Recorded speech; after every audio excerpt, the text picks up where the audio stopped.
Hello दोस्तों, मैं आशुतोष आप सभी का डिफरेंट क्लासेस में स्वागत करता हूं।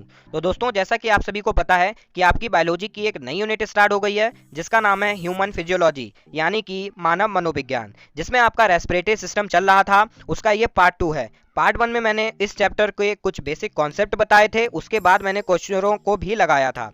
आज की इस वीडियो में जो आपके एसएससी और रेलवे के प्रीवियस ईयर के क्वेश्चन रह गए हैं उनको हम कंप्लीट करने वाले हैं। तो चलिए दोस्तों, हम वीडियो को स्टार्ट करते हैं और पहला क्वेश्चन देखते हैं।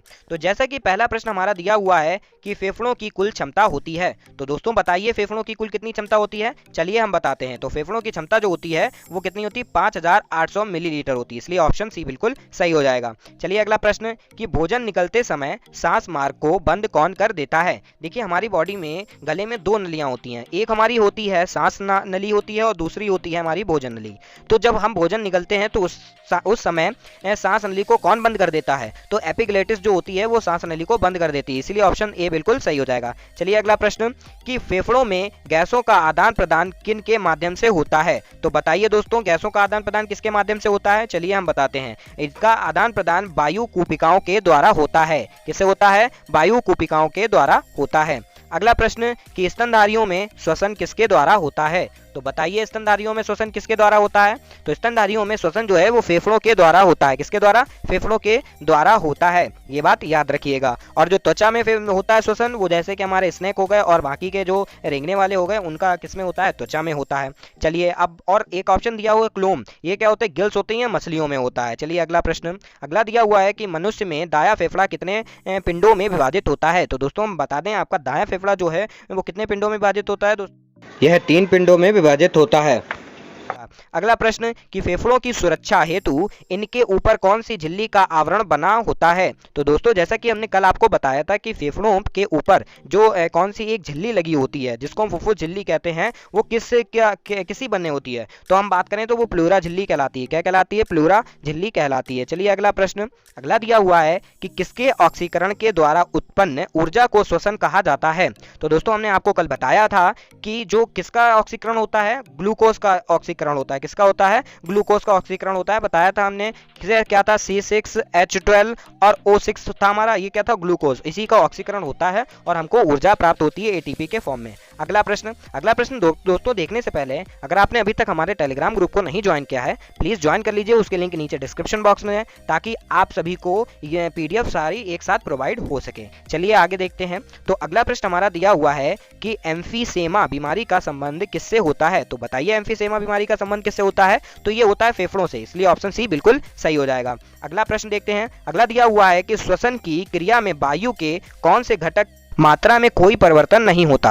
तो बताइए, जैसे कि आप सभी को पता है हम ऑक्सीजन लेते हैं, वो कार्बन डाइऑक्साइड में चेंज हो जाती है, तो उसके में चेंजेस हो जाते हैं। कार्बन डाइऑक्साइड जो अंदर जाती है 0.03%, वो 3 से 4% में चेंज हो जाती है। ऐसी कौन सी गैस थी, कल मैंने आपको बताया भी था, तो वो नाइट्रोजन गैस होती है, उसमें कोई भी चेंजेस नहीं होता। चलिए आगे देखते हैं। जैसे कि अब हम आपको इन शॉर्ट बता देते हैं। तो कार्बन जब हम सांस लेते हैं तो उसमें कार्बन डाइऑक्साइड की मात्रा कितनी होती है, 0.03%। अभी हमने आपको बताया ऑक्सीजन होता है 21% और नाइट्रोजन होता है 78.1%। अब जब हम सांस बाहर निकालते हैं तो उसमें कार्बन डाइऑक्साइड 3 से 4% हो जाती है, ऑक्सीजन 16% हो जाती है और नाइट्रोजन में कोई चेंजेस नहीं होता, वो उतनी ही रहती है। कितनी, 78.1%। अगला प्रश्न अगला दिया हुआ है कि ऑक्सी श्वसन की क्रिया में कितनी ऊर्जा का उत्पादन होता है। अब दोस्तों याद रखिएगा, यहाँ पर टोटल नहीं पूछा है कि टोटल कितनी ऊर्जा का उत्पादन होता है, यहाँ पे बोला गया है ऑक्सी श्वसन यानी कि एरेबिक रेस्पिरेशन। तो एरेबिक रेस्पिरेशन में कितनी होती हैं, 36 ATP निकलती हैं। वैसे टोटल कितनी निकलती है, टोटल हमारी निकलती हैं 38 ATP, लेकिन 2 कहाँ जाती हैं, तो 2 हमारी ऊर्जा बनाने में खर्च हो जाती हैं।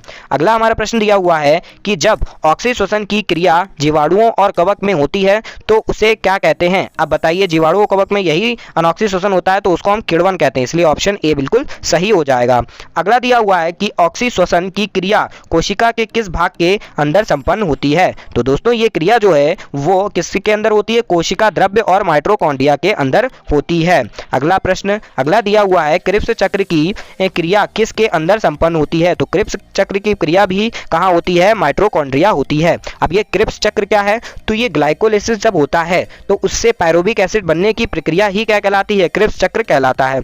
चलिए अगला प्रश्न अगला दिया हुआ है कि क्रिप्स में किसका संश्लेषण होता है। तो दोस्तों हमने बताया था आपको कि क्रिप्स में क्या होता है, ग्लूकोज और एटीपी का संश्लेषण होता है, ये चेंज हो जाता है। ठीक है, अगला प्रश्न देखते हैं। अगला है हमारा, श्वसन के दौरान सर्वाधिक मात्रा में कौन सी गैस छोड़ी जाती है। तो बताइए कौन सी सर्वाधिक मात्रा में छोड़ी जाती है, तो वो हमारी है नाइट्रोजन, क्योंकि नाइट्रोजन में कोई भी चेंजेस नहीं होते, जितनी हम लेते हैं उतनी ही हम गैस बाहर निकाल देते हैं, तो इसीलिए सर्वाधिक मात्रा में नाइट्रोजन गैस छोड़ी जाती है। अगला प्रश्न अगला दिया हुआ है कि ग्लूकोज के पूर्ण ऑक्सीकरण पर कितने एटीपी अणु का निर्माण होता है। अब बताइए टोटल, अब यहाँ पे क्या ग्लूकोज के पूर्ण ऑक्सीकरण में, तो आपको अभी हमने बताया था कितने एटीपी, 38, और बचते कितने हैं, तो वो 36 बचते हैं, 2 खर्च हो जाते हैं। अगला प्रश्न कि फेफड़ों में कितने लीटर गैस धारण करने की क्षमता होती है। तो बताइए कितने लीटर क्षमता होती है। तो दोस्तों ये ऑप्शन के अकॉर्डिंग 5 लीटर होती है। स्टार्टिंग में हमने आपको नेट बताया था कि 5800 मिलीलीटर होती है, और लीटर में पूछे तो 5 लीटर होती है, ये अप्रॉक्स में होती है, यानी कि लगभग में।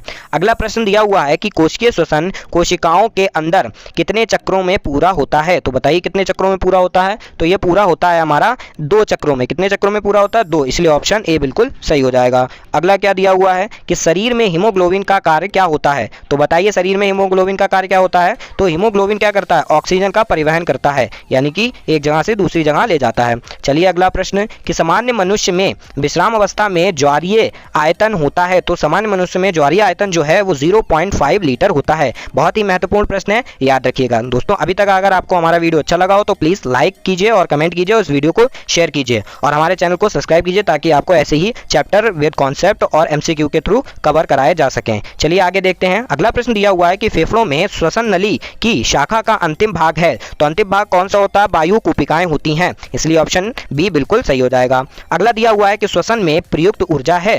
तो श्वसन में कौन सी जो ऊर्जा प्रयुक्त होती है वो कैसी ऊर्जा होती है। तो दोस्तों याद रखिएगा वो एक रासायनिक ऊर्जा होती है, इसलिए ऑप्शन बी बिल्कुल सही हो जाएगा। अगला प्रश्न दिया हुआ है कि खानों या कारखानों में कार्य करने वालों श्रमिकों को कौन सा रोग होने की संभावना रहती है। तो जो खान होती हैं और कारखाने होते हैं, तो उसमें जो श्रमिक काम करते हैं उनको कौन सा रोग हो जाता है। तो याद रखिएगा सिलिकोसिस हो जाता है। क्या हो जाता है, सिलिकोसिस, यानी कि ऑप्शन डी बिल्कुल सही हो जाएगा। अगला क्वेश्चन हमारा दिया हुआ है कि कौन सी क्रिया को ऑक्सी तथा अनऑक्सी श्वसन का कॉमन स्टेप माना जाता है। तो दोस्तों ये कॉमन स्टेप कौन सा होता है। तो कॉमन स्टेप ग्लाइकोलिसिस होता है। जैसा कि हमने बताया भी था, जो अनऑक्सी होता है इसमें क्या हो जाता है, वो पायरोविक एसिड में चेंज होकर और 2 एटीपी बनते हैं, उसमें कितने 36 एटीपी बनते हैं, जैसा कि हमने आपको बताया था। तो दोस्तों अब हम बात कर लेते हैं अपने टाइम टेबल, यानी कि जो चैनल पर क्लासेस लगती हैं उनके बारे में। मंडे ट्यूसडे को हमारी 8 बजे फिजिक्स की क्लास होती है, फिर आपका वेडनेसडे और थर्सडे को 8 बजे बायोलॉजी की होती है, और वैसे ही हमारी केमिस्ट्री की क्लास फ्राइडे और सैटरडे को होती है, वो भी 8 बजे। टाइमिंग में कोई भी चेंजेस नहीं है। दोस्तों अगर आपने अभी तक हमारा इसका पार्ट 1 नहीं देखा है तो आप लेफ्ट साइड में क्लिक कीजिए, और अगर आपको बायोलॉजी की पूरी प्लेलिस्ट देखनी है तो आप राइट साइड में क्लिक करके सारे चैप्टर देख सकते हैं। तो चलिए दोस्तों मिलते हैं नेक्स्ट वीडियो में।